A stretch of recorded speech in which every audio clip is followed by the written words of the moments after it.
Hello, good morning. This is P. Solomon. Dear all aspirants, today I am going to discuss Right to Information Act 2005. जैसा कि हम सभी को पता है कि भारत में सूचना का अधिकार जो एक अब फंडामेंटल राइट बन चुका है, इसकी गठन यदि देखा जाए तो सबसे पहले 2005 में हमने देखा कि भारत में सूचना का अधिकार भारत के सारे जनप्रतिनिधि तथा भारत की जनसंख्या तथा भारत के सारे लोगों को बिना किसी प्रकार की इनइक्वालिटी का उन्हें सूचना का अधिकार एक फंडामेंटल राइट्स के रूप में दे दिया जा चुका है। तो आज हम बात करेंगे राइट टू इंफॉर्मेशन एक्ट 2005 यानी सूचना का अधिकार भारत में 2015 में आया। ये क्या है, इसका क्या उद्देश्य रहा, इससे हमें क्या फायदा होता है, different things we will discuss here. जैसे कि हम देख सकते हैं कि थॉमस जेफरसन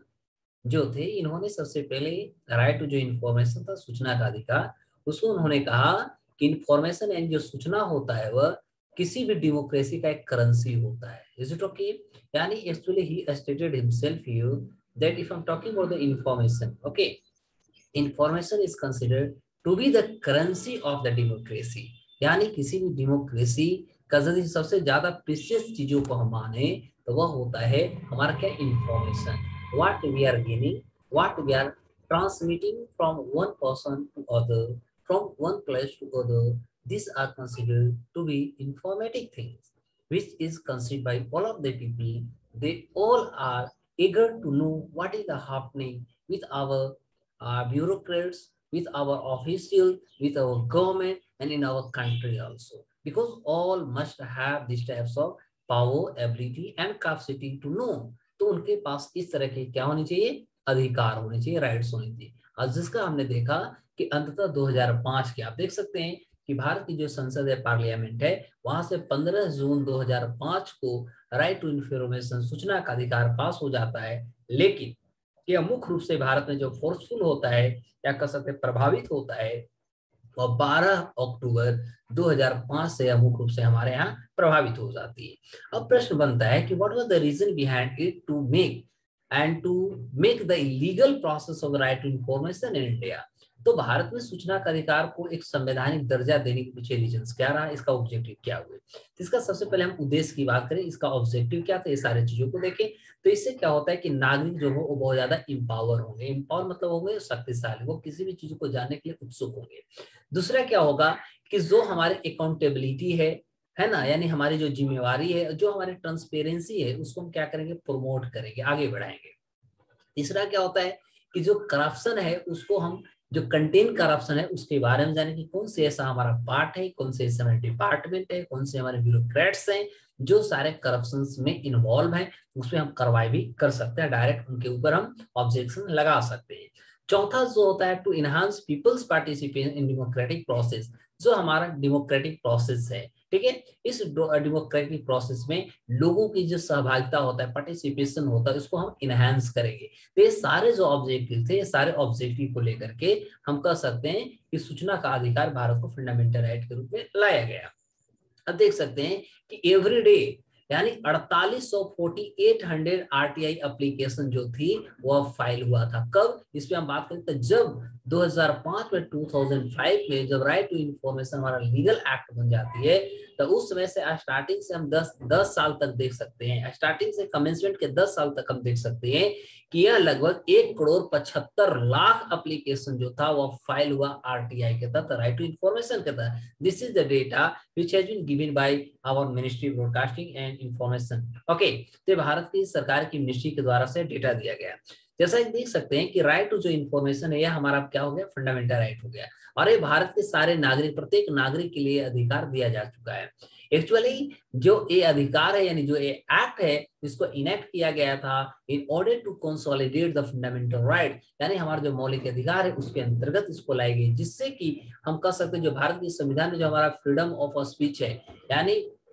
एक्सप्रेशन का जो हमारे पास स्वतंत्रता है, आर्टिकल 19 की हम यदि बात करें तो उसका यह एक पार्ट हो जाता है। ठीक है, अब बात होता है कि जो हम इंफॉर्मेशन एक्ट को जो हमने अडॉप्ट किया, इसके रीजंस क्या थे, इसके मुख्य कारण क्या थे, ऐसा क्या कारण हुआ जिसके कारण हम इस तरह की चीजों को, इस तरह के एक्ट को हमने अडॉप्ट किया है। Is it okay? तो सबसे पहला जो करप्शन है, या जो स्कैंडलिंग हो रहे हैं इस पे कंट्रोल करने के लिए ये बहुत ज्यादा मात्रा में बढ़ते जा रहे हैं। दूसरा जो हमारा इंटरनेशनल प्रेशर एक्टिविज्म का चल रहा है, इसको हम एक दूसरे को जाने, इसे हम जाने तथा इस पे एक जो डिसिप्लिन स्टेप्स जो होती है वो हम डिसिप्लिन स्टेप्स को उठाएंगे, तो ये हमारा एक कारण बनती है। थर्ड जो होता है वो मॉडर्नाइजेशन एंड इंफॉर्मेशन सोसाइटी, हम अपनी सोसाइटी को इंफॉर्मेटिव बनाएंगे तथा अपने देश को हम मॉडर्नाइज करेंगे, यानी आधुनिकीकरण जो होती है उसके साथ इसे हम जोड़ने की कोशिश करेंगे। क्योंकि देखा जा सकता है कि जब से आरटीआई लाया गया तो ये राइट टू फ्रीडम का एक पार्ट हो जाती है, स्पीच का एक पार्ट हो जाती है, जो हमारा भारत के संविधान के आर्टिकल 19 के द्वारा हमें इस तरह के अधिकार एक्सप्रेशन का दिया जाता है, जो कि भारतीय संविधान में इसके लिए ऑलरेडी मेंशन की गई है। और हम कह सकते हैं यह इम्प्लाइड होता है हमारा फंडामेंटल राइट्स के अंतर्गत। जैसा कि देखा जा सकता है कि इंफॉर्मेशन जो होती है वो हम डिस्क्लोजर कर सकते हैं, डिस्क्लोज इंडिया में कर सकते हैं, हमें किसी प्रकार का रेस्ट्रिक्शन नहीं है। लेकिन कुछ ऐसे भी एक्टिविटीज होते हैं जहां पर हमें अपने आप को रेस्ट्रिक्ट किया जाता है तथा देश की संप्रभुता, देश की अखंडता, देश की एकता को जब हम लगता है कि किसी भी इंफॉर्मेशन से वह विखंडन हो सकता है या उस पर एक बहुत बड़ा हम कह सकते हैं अटैक होने वाला है, तो ऐसी चीज में हम देख सकते हैं कि एक restricted by the official sectors act 1923, यानी भारत के यदि लॉ की बात करें तो एक हमारा लॉ है ऑफिशियल सेक्टर एक्ट 1923, इसके द्वारा हमें क्या करती है, रेस्ट्रिक्ट करती है। क्योंकि वेरियस एंड अदर जो स्पेशल लॉज है which are new RTI act से, जो हमारे नया जो आरटीआई एक्ट है उसे और रिलैक्स किया गया, उसे छोड़ी गई। तो राइट टू इंफॉर्मेशन एक्ट जो था ये प्रोविल हो जाता है वेरी यूजफुल, या भारत में बहुत ज्यादा उपयोगी के रूप में इसको प्रूविंग किया गया है, प्रूफ किया गया है। लेकिन ये कॉन्ट्रैक्टेड है by the vigil blowers protection act 2011, यानी 2011 के जो हमारा विजल ब्लोवर प्रोटेक्शन एक्ट है इसके अंतर्गत इसको कॉन्ट्रैक्टेड इसको माना जाता है। अब हम बात करें कि जो RTI right to information act 2005 है इसका सैलेंट फीचर क्या था, सैलेंट फीचर क्या था, यानी इसकी मुख्य कैरेक्टराइजेशन क्या रही, वो सारी चीजों पर हम चर्चा करेंगे। तो जैसा कि आप देख सकते हैं कि it provides the appointment of the information officer, ये मुख्य रूप से जो हमारे पास इंफॉर्मेशन ऑफिसर जो होते हैं इनको क्या करती है, अपॉइंटमेंट करने के लिए ये कार्य करती है। साथ ही इन ईच डिपार्टमेंट, सारे डिपार्टमेंट में to provide information to the public on request, यानी कोई भी व्यक्ति यदि किसी भी इंफॉर्मेशन को प्राप्त करने के लिए यदि गवर्नमेंट डिपार्टमेंट तक वो अपने रिक्वेस्ट को भेजता है तो उस रिक्वेस्ट पर हम कर सकते हैं फाइनली रिकमेंड या कर सकते हैं उनको इंफॉर्मेशन मुहैया कराने के लिए डिपार्टमेंट में एक इंफॉर्मेशन ऑफिसर की नियुक्ति की जाती है। ठीक है, तो यह इसका एक सैलेंट फीचर हुआ। सेकंड देख सकते हैं कि यदि कोई भी व्यक्ति किसी भी प्रकार के इंफॉर्मेशन को लेकर जब आरटीआई राइट टू इंफॉर्मेशन जब वो लागू कर देता है तो हमारे लॉ कहता है, भारत के संविधान कहती है कि उसे 30 दिन का जो गाइडलाइन होती है, डेडलाइन होती है, 30 दिन के अंतर्गत उसको क्या करना होता है, तो इंफॉर्मेशन देना होता है। लेकिन यदि वह इंफॉर्मेशन वो मांगता है, जो इंफॉर्मेशन खास तौर पे हमारे लाइफ से रिलेट करता है, लिबर्टी से रिलेट करता है, यानी किसी भी व्यक्ति की यदि जीवन तथा उनकी स्वतंत्रता को वो हनन करता है, तो ऐसी परिस्थिति में राइट टू इंफॉर्मेशन का जो एक्टिविटी या एक्टिवनेस जो होती है वो 48 घंटा के अंतर्गत ही करना पड़ता है। इसके लिए वो कंपेल है कि आपको 48 आवर्स के अंतर्गत आपको इंफॉर्मेशन प्रोवाइड करे।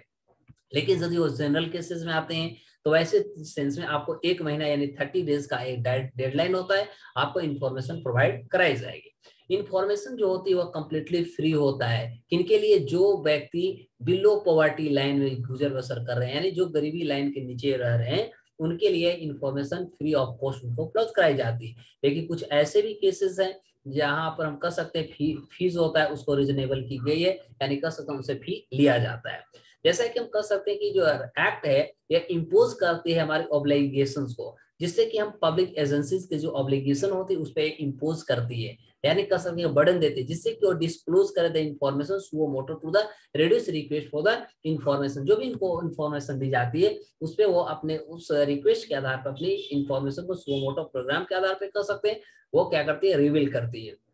जैसा कि कहा जाता है यह प्रोवाइड, यानी आरटीआई जो एक्ट है ये हमें प्रोवाइड करती है एक इस्टेब्लिशमेंट, जिससे कि हम सेंट्रल इंफॉर्मेशन कमीशन जो होता है, ठीक है, जो कि हम सभी को पता होना चाहिए कि CIC जो सेंट्रल इंफॉर्मेशन कमीशन होता है, यह हमारा नॉन कॉन्स्टिट्यूशनल बॉडी का पार्ट है। ठीक है, यह एक स्टैट्यूटरी का पार्ट है। साथ ही साथ जो स्टेट का हमारा इंफॉर्मेशन कमीशन होता है, ये भी हमारा क्या होता है, नॉन कॉन्स्टिट्यूशनल पार्ट है, क्योंकि ये दोनों के लिए भारत के संविधान में किसी भी प्रकार का कोई मेंशन नहीं किया गया, चाहे हम आर्टिकल की बात करें, चाहे इसके हम पार्ट की बात करें, या हम भारत संविधान के शेड्यूल की बात करें। कोई ऐसा पार्ट नहीं है, कोई ऐसा शेड्यूल नहीं है, कोई ऐसा इंडेक्स नहीं है जहां पर इनके लिए किसी भी प्रकार का चर्चा की गई हो। तो हम कह सकते हैं ये सारे दोनों जो हैं ये हमारे नॉन कॉन्स्टिट्यूशनल बॉडीज के पार्ट हुए। जैसा कि दे विल बी इंडिपेंडेंट, लेकिन ये इंडिपेंडेंट है, हाई लेवल बॉडीज हैं। साथ ही साथ जिससे कि ये एपिलेट जो अथॉरिटीज होती है इसके अंतर्गत काम करती है, एंड इसके पास बहुत सारे सिविल कोर्ट के जो पावर्स होते हैं इसमें वेस्टेड होते हैं, यानी इसमें विद्यमान होते हैं।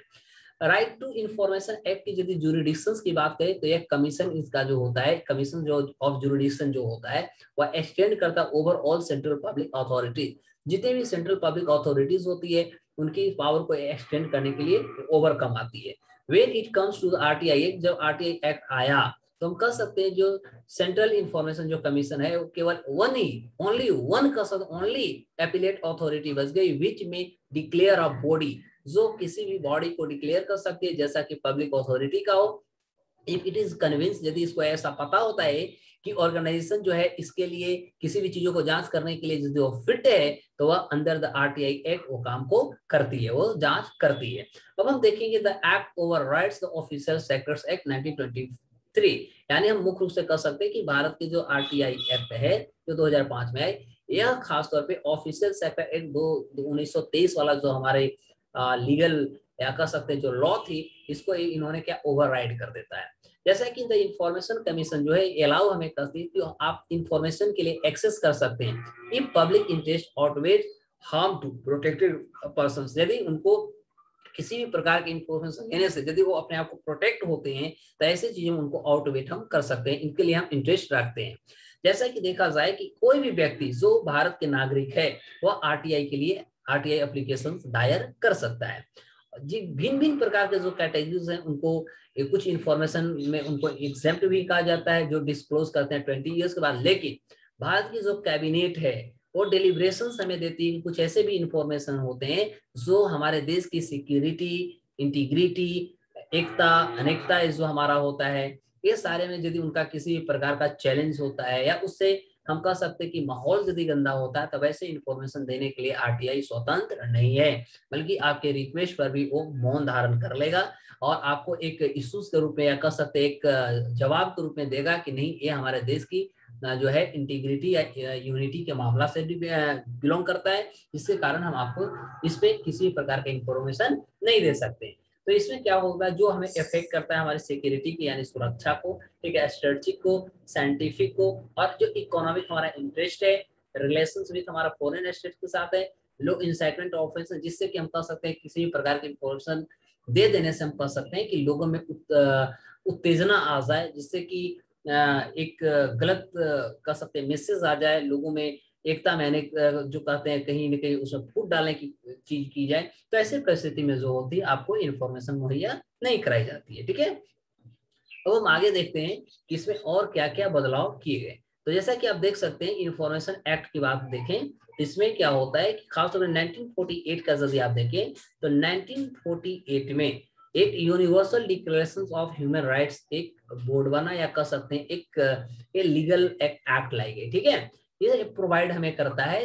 देश के हर नागरिकों को ये प्रोवाइड करती है राइट टू सीक। क्या राइट टू सीक करना है, आप क्या खोज रहे हैं, ठीक है, आप क्या रिसीव कर रहे हैं, क्या आपकी इंफॉर्मेशन, क्या आपकी आइडिया, ये सारे, चाहे हमारा मीडिया का चैनल हो, चाहे विभिन्न प्रकार के रिगार्डलेस हमारा फ्रंटियर्स हो, ये सारे हम इसको प्राप्त कर सकते हैं जो हमारा universal declaration of human rights 1948 हमें डिक्लेयर करती है तथा इस तरह के अधिकार हमें प्रोवाइड करती है। अब हम देखेंगे 1966 में जो एक्ट बना international covenant on civil and political right, ये हमें क्या अधिकार देता है, तो एक्चुअली ये सारे एवरीवन सभी नागरिकों को have the right to freedom of expression, ये हमें बोलने, वाक आदि की स्वतंत्रता मुहैया कराती है जो 1966 का international covenant on civil and political rights बने। ठीक है, ये हमें किसी भी प्रकार स्वतंत्रता देती है जो कि हम किसी को सीख कर सकें एंड इम्पार्ट इंफॉर्मेशन को इम्पार्ट कर सकें and ideas of all kinds, भिन्न प्रकार के जो आइडियाज हैं वे सारे को भी हम इम्पार्ट कर सकें। तो ये सारी चीजों को जो है ये हमें उपलब्ध